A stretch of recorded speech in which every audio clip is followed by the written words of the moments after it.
right, so object fixation. That is when we do that isometric hold on the muscle at the line. Okay, so what you're going to be doing is you're going to have them do one eye at a time. Okay, and you're going to hold it to the far right.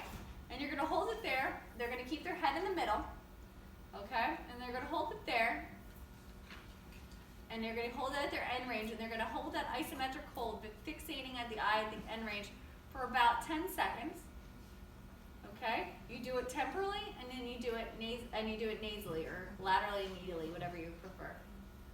You want to see if they can hold it monocularly, 10 seconds medially and 10 seconds laterally. Okay, look how I'm blinking, right? I have a little bit of visual fatigue. I'm able to maintain it, but obviously it's a little fatiguing to me.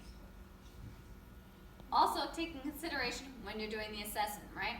When I do an assessment on a patient at like 10 o'clock, yeah, it's great. They do a good job. When I try to see them at like 3 o'clock and do this, they're tired. They've been up since 5:30. They didn't sleep well. Fatigue plays a role. Right now, with my blinking, fatigue plays a role. Also, that light is horrible. Okay?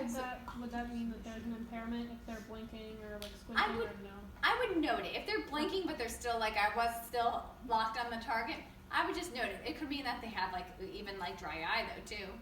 Certain medications that they're put on at the hospital, they're not used to being on, and then they have dry eye and they don't really realize it.